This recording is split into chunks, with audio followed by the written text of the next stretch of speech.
आज हम एक्सप्लेन करने वाले हैं एक हॉरर मूवी जिसका नाम है दी ओमन, जो रिलीज हुई थी 2024 में। कहानी की शुरुआत में हम फादर ब्रेनन को देखते हैं।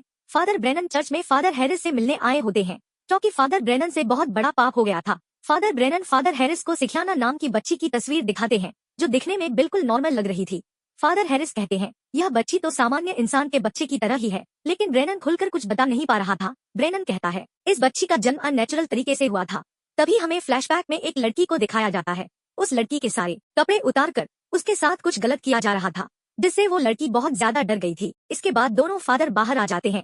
तब फादर ब्रेनन खुलकर बताने ही वाले थे, तभी वहाँ घर का काम चल रहा होता है, जिससे वहाँ पर एक पोल कांच से टकरा जाता है और कांच के टुकड़े सीधा फादर हैरिस पर गिरते हैं, जिससे उनका सर पीछे से फट जाता है और उनकी वहीं पर मौत हो जाती है। इसके बाद हमें मार्गरेट नाम की सिस्टर को दिखाया जाता है, जो अमेरिका से रोमन बनने की शपथ लेने आई होती है। शहर में लोग सिविल राइट्स के खिलाफ प्रोटेस्ट कर रहे होते हैं। सिस्टर अब ऑर्फनेज हाउस में आ जाती है, जहाँ ज्यादातर लड़कियां ही होती हैं। वहाँ पर सिस्टर की मुलाकात दो सिस्टर से होती है। इसके बाद सिस्टर को एक बंद कमरे में एक लड़की मिलती है, जिसका नाम कालिता होता है। सिस्टर को वो लड़की कुछ ठीक नहीं लग रही थी और वो लड़की सिस्टर के सामने अजीब बर्ताव कर रही थी।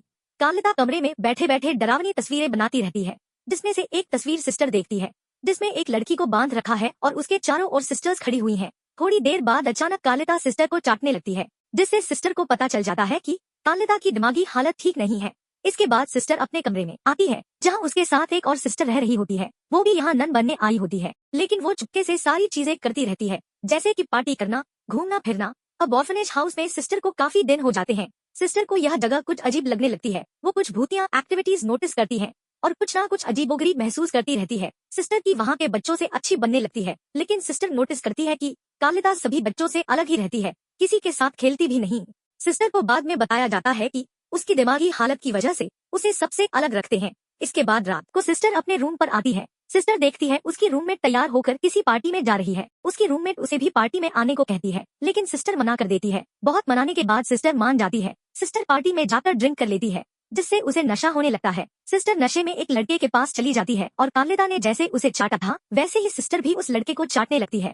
इसके बाद सुबह उसकी आंख बिस्तर में खुलती है। सिस्टर को लगता है उसने कुछ गलत कर लिया है। तभी उसकी रूममेट आती है और कहती है, टेंशन मत लो, तुमने कुछ नहीं किया है। सिस्टर को अंदर से बुरा फील हो रहा था, जिससे सिस्टर चर्च में माफी मांगने जाती है। तब चर्च के बाहर सिस्टर की मुलाकात फादर ब्रेनन से होती है, जिसे हमने स्टार्टिंग में देखा था। फादर उसे समझा रहे होते हैं कि ऑर्फनेज में सबसे बचकर रहो, यहाँ के लोग ठीक नहीं है और खास करके उस कालिता नामक बच्ची से। फादर सिस्टर से पूछते हैं, तुम्हें सिखियाना नाम की कोई लड़की देखी है? जिससे सिस्टर मना कर देती है। तब सिस्टर को याद आता है कि कालिता की ड्राइंग के नीचे सिखियाना लिखा हुआ था। फादर सिस्टर को अपने घर का पता देते हैं और कहते हैं, तुम मेरी बात जरूर मानना और कोई मुश्किल या तकलीफ आ जाए तो मेरे घर आ जाना।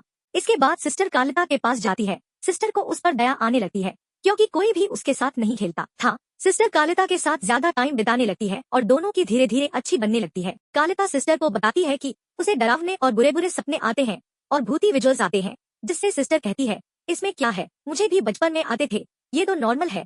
उतने में ऑर्फनेज हाउस से किसी के जोर जोर से चिल्लाने की आवाजें आती है। सिस्टर वहां जाकर देखती है। सिस्टर देखती है कि एक औरत बच्चे को जन्म दे रही होती है, लेकिन थोड़ी देर बाद उस लड़की के पेट से डेविल जैसा हाथ निकलता है, जिसे देखकर सिस्टर वहीं पर बेहोश हो जाती है। इसके बाद सिस्टर कार्डिनल लॉरेंस से मिलती है, जो कि एक फादर होते हैं। फादर सिस्टर से कहते हैं, तुमने यह पहली बार देखा है, इसलिए तुम बेहोश हुई थी, इसमें कोई टेंशन की बात नहीं है।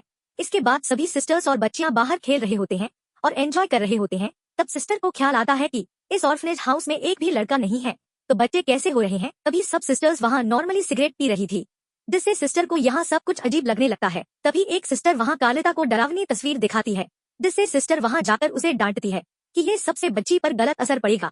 उतने में वो सिस्टर मार्गरेट को सबके सामने किस कर लेती है, जिससे सिस्टर घबरा जाती है। इसके बाद वो सिस्टर ऑर्फनेज के ऊपर चली जाती है और खुद के ऊपर पेट्रोल डाल के जला डालती है और आत्महत्या कर लेती है, जिससे पूरे ऑर्फन हाउस में भगदड़ मच गई। सिस्टर और कालिता भी बहुत ज्यादा डर गए थे। इसके बाद सिस्टर ऑर्फनेज की हिस्ट्री जानने के लिए फादर ब्रेनन के पास जाती है। फादर बताते हैं कि मैंने तुम्हें इसलिए कालिता से दूर रहने को कहा है, क्योंकि वे लोग जीसस में नहीं मानते हैं और उनके मजहब को खत्म करना चाहते हैं। इसके बाद फादर सिस्टर को वह तस्वीर दिखाते हैं, जो हमने स्टार्टिंग में देखी थी। फादर कहते हैं, इस बच्चे की मदद से ऑर्फनेज के लोग कुछ बहुत बुरा करने वाले हैं। फादर वो तस्वीर सिस्टर को दे देते हैं और सिस्टर को उस बच्ची के बारे में पता लगाने को कहते हैं। सिस्टर को फादर ब्रेनन की बात पर विश्वास नहीं था, इसलिए सिस्टर वहाँ से चली जाती है। अब सिस्टर कालिता के बारे में पता लगाने की कोशिश करती है। ऑर्फन हाउस से बच्चों की एक ट्रिप जा रही थी, जिसमें सिस्टर के साथ फादर गैब्रियल होते हैं। सिस्टर उनसे कालिदा के बारे में सब सच पूछती है, लेकिन फादर कुछ भी नहीं बता पाते क्योंकि उनके आगे बैठी सिस्टर उन्हें लगातार घूरे जा रही थी। इसके बाद सब उनकी डेस्टिनेशन पे आ जाते हैं। तब सिस्टर वहाँ कालिदा से उसके बचपन के बारे में पूछती है, जिससे कालिदा बहुत डर जाती है और वहाँ से भाग जाती है। सिस्टर कालिदा का पीछा करती है। तब सिस्टर देखती है कि कालिदा के आगे वही सिस्टर की मरी बॉडी पड़ी है, जिसने उस दिन आग लगाकर आत्महत्या की थी। जिससे डरकर सिस्टर और सब लोग भागने लगते हैं। शहर में सिविल राइट्स प्रोटेस्ट की वजह से भगदड़ हुई थी, जिससे सिस्टर लोगों के बीच फंस जाती है। तब उसे भूत या एक्टिविटीज महसूस होने लगती है, जैसे कि कोई उसे जकड़ रहा हो। यह सब किसी को नहीं दिखता, बस उसके आगे खड़ी एक सिस्टर को दिखता है। अब ऑर्फनेज में आकर सिस्टर उसे धमकाने लगती है कि तुम्हें यहाँ नहीं रहना चाहिए, तुम नन बनने के लायक नहीं हो। जिससे सिस्टर गुस्से में भला बुरा बोलकर वहाँ से निकल जाती है। इसके बाद रास्ते में सिस्टर को वही लड़का दिखता है जिसे सिस्टर ने चाटा था। सिस्टर उसके पास जाती है, लेकिन वो लड़का सिस्टर को देखकर भागने लगता है। थोड़ी देर बाद वो लड़का रास्ते में रुक जाता है और कुछ बोलने ही वाला होता है। उतने में एक कार उसे उड़ा देती है। सिस्टर के हाथ सिर्फ उसकी आधी कटी हुई बॉडी लगती है। इसके बाद सिस्टर ऑर्फनेज आ जाती है, क्योंकि उसकी रूममेट आज नन बनने वाली थी। तब सिस्टर ऑर्फनेज के ऑफिस में जाती है। वहाँ उसे सिख्याना नाम की लड़की की फाइल मिलती है, लेकिन वहाँ एक नहीं 14 फाइल पड़ी थी। सिस्टर सब फाइल देखती है, लेकिन सब सिख्याना मर चुकी है, बस 14 नंबर की सिख्याना जिंदा है। सिस्टर फाइल पढ़ती है। फाइल में लिखा था, इस बच्ची का जन्म 6 जून 1959 में हुआ था और इस बच्ची के शरीर पर एक 666 का निशान है, जो कि एक डेविल की बेटी का होता है। सिस्टर सब कैलकुलेट करती है और बाद में सिस्टर को पता चलता है कि यह सिख्याना और कोई नहीं कालिदा ही है। इसी का पता लगाने सिस्टर कालिदा को लेकर वहाँ से चली जाती है, लेकिन वहाँ की दूसरी सिस्टर्स उन्हें देख लेती है और उन्हें पकड़ लेती है। अब सिस्टर उन्हें अलग कर रही थी, तब कालिदा चिल्लाने लगी। तब सिस्टर ने उसके मुंह में वही 666 का निशान देख लिया, जिससे सिस्टर को कंफर्म हो गया कि सिख्याना कालिदा ही है। अब सिस्टर को एक बंद कमरे में रख देते हैं, जहाँ उसे बुरे बुरे सपने दिखने लगते हैं। तब वहाँ फादर गैब्रियल आते हैं। फादर सिस्टर की हालत देखकर उसे ब्रेनन के पास ले जाते हैं, क्योंकि फादर गैब्रियल को भी ब्रेनन ने समझाया था यही बात को, लेकिन उसने भी ब्रेनन की बातों पर विश्वास नहीं किया था। इसके बाद सिस्टर कहती है कि आपने कहा था एंटीक्राइस्ट की तो बॉडी पे 666 का निशान होता है, लेकिन कालिदा के तो मुंह के अंदर है। जिससे ब्रेनन उन सारी फाइलों को देखता है, जिसमें से 5 नंबर की फाइल में से फोटो गायब थी। फादर उस स्टार्टिंग फोटो को वहाँ लगाते हैं और देखते हैं यह फोटो 5 नंबर की ही है और उसकी उम्र देखते हैं, उसकी उम्र सिस्टर मार्गरेट से मैच हो रही थी।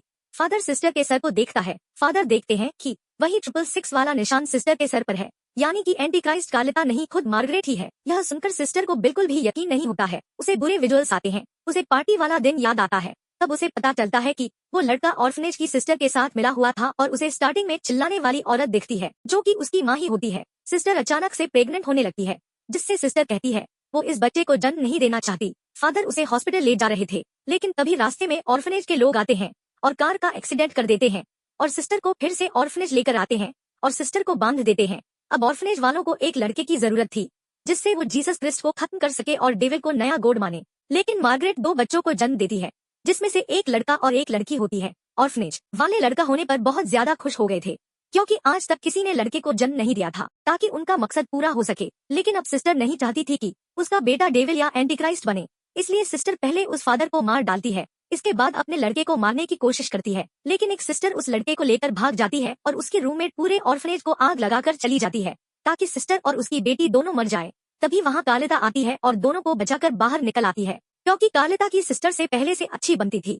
इसके बाद ऑर्फनेज वाले उस लड़के को पढ़ाकर बड़ा इंसान बनाते हैं और एंटीक्राइस्ट बनाने वाले थे। अब हमें आखिरी सीन में मार्गरेट और कालिदा को दिखाया जाता है। सिस्टर अपनी बेटी और कालिदा के साथ खुशी से रह रही होती है। तभी वहाँ ब्रेनन आते हैं, जिससे सिस्टर उन पर गन तान देती है। तब फादर बताते हैं कि तुम्हारा लड़का अभी भी जिंदा है और उन्हें यह भी पता है कि तुम लोग भी जिंदा हो। इसी के साथ फिल्म यहीं पर समाप्त होती है।